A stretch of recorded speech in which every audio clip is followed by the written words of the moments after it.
የሰው ልጅ በሰው ቤት ኑሮ ወላ ደስታ የለው፣ ወላ ሐዘኑን አይገልጽ፣ ወላ ህመሙን አይናገር። ምንም የሚናገረው ነገር የለም። ወል ከሀገር ይሰፋል የተባለው ነገር ወዳችን ከሀገር ይሰፋል። ብዙ ነገር ይችላል፣ ካላወራ ነው አይወጣም።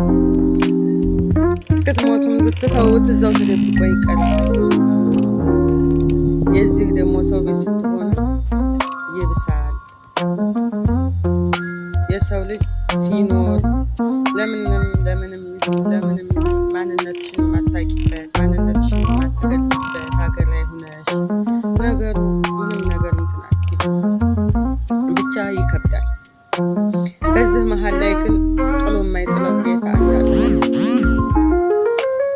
የእሱን ገደፋ የእሱን ማሸባ እናገኝ ሱብሃነከ እና አልሐምዱሊላህ እያልን እንኖራለን። ሰላም አለይኩም ወረህመቱላሂ ወበረካቱ።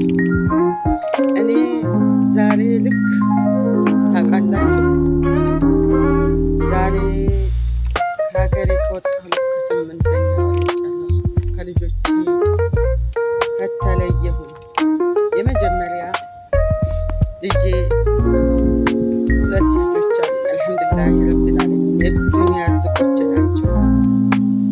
ግን የመጀመሪያ ጊዜ ተለይቻቸው ወደ አዲስ አበባ ስመጣ ለምርመራ ተመልሼ ነበር የምመጣ የመሰላቸው።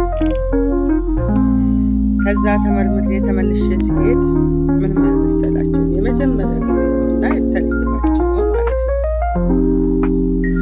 እና ለበረራ ከሳምንት በኋላ ተጠርቼ ልመጣ ስል ጠዋት ተነስቼ አልብሼ ምን ብዬ ቁርሳቸውን ምናቸውን አበላልቼ ትምህርት ቤት አደረስኳቸው። ትምህርት ቤት ሳደርሳቸው በህይወቴ የማልረሳው በህይወቴ በቃ መቼም የማልረሳው ወር ከወር በቃ ዛሬ 5 ወር ሆነኝ፣ ዛሬ 4 ወር ሆነኝ ባልኩ ቁጥር ትዝ የሚለኝ ልጆቼ ናቸው። ፈርዋ አልኳት ሁለተኛይቱ ልጄ ምንም ስለማታገና ኬጂ ናትና 4 ዓመቷን ጨርሳ 5 ዓመቷ ነው። ቻው እሺ አልኳት። ወደ ቤት የምመለስ መስሏታል። አዲስ ተማሪ የተመዘገበች መስከረም ላይ ነበርና ከዛ እሺ ቻውና ወንድሜ ያስገባኝ ክፍል እያለች ሄደች። ከዛ ትልቁ ልጄ 8 ዓመት ቻው እሺ ስለው አልሳምኩትም። ቻው እናቴ ነይ ልሳምሽ አለኝ፣ እሱ ስላወቀ ማለት ነው። መቼም የማይረሳኝ መቼም የማልረሳው በህይወቴ ማለት ነው። እውነቴን ነው።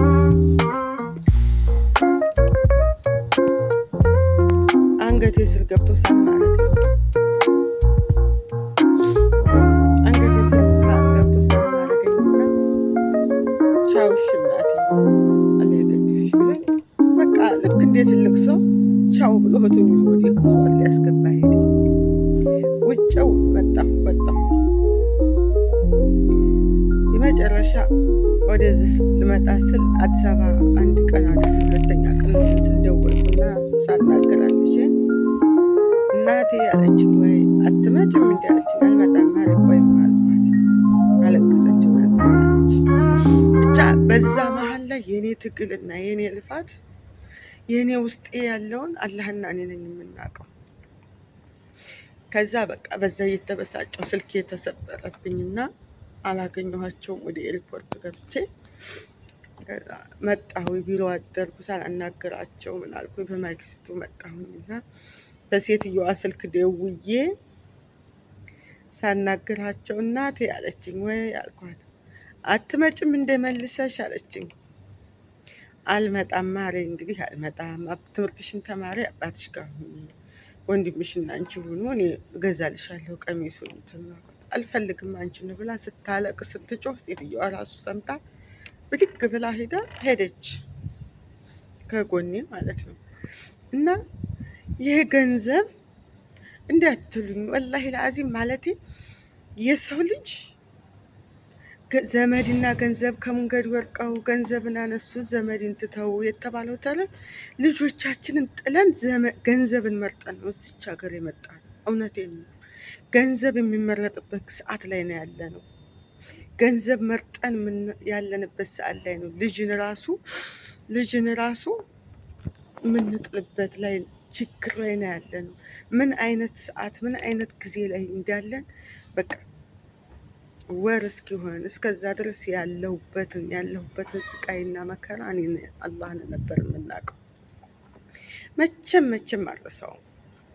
ልጄ ያው ትልቅ ስለሆነ ቢያንስ ውስጡ በቃ ላናግረስ ስለው ስደውል ምናምን እንደዚህ ጥያቄ ስጠይቀው ራሱ በጣም ያለቅሳል። በቃ ከናፍቆቱ የተነሳ ይችኛይቱ አታወራኝም ነበር ለ2 ወር ምናምን ነገር እንደዚህ ስይት እያለች ማለት ነው።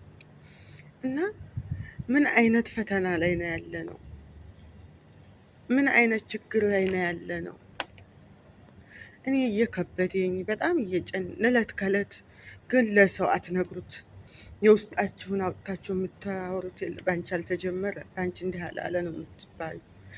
እዚህ ማን የለ የምታወሩ የለ። ለአንድ አላህ ብቻ እየነገር እንኖራለን። እውነቴን ነው። ግን ያለብን ስቃይ ያለብን መከራ አንድ አላህና እኛ ነን የምናውቀው። ባየናቸው ቁጥር በቃ ምንም ባልን ቁጥር ያለን ፈተና ሱብሃን አላህ ብቻ እናት የሆነ ያውቀዋል። እና አሁን ለኢቲ ደውዬ ሳናግራት ምን አለችኝ? ልጁ ተሰብስበው ማለት ነው ምን አሉኝ? እናቴ አለችኝ ለእኛ ብቻ ነው እንዲህ ልብስ የምትገዢው ለአንቺን ማስቀሪ እና ግዢ አለኝ ልጄ። እናንተ ከለበሳችሁልኝ አልፈልግም ስል አይ እናቴ አለች ትንሿ። እንዲህ አይነቱን ልብስ ግዢ መርጣ ራሷ ማለት ነው። አልሐምዱሊላህ ውስጣቸው ቢጎዳም የእናትነትን ፍቅር ቢያጡም ዙሮ ያው ያልፋል እያልኩኝ አሁን እችለዋለሁ። በዓል ሲሆን ግን እቤቴ ቁጭ ብዬ ኢድን ስጦታ በተሰጣቸው ይሄን ገዛን እያሉ ሲመጡ በጣም ይጎዳል።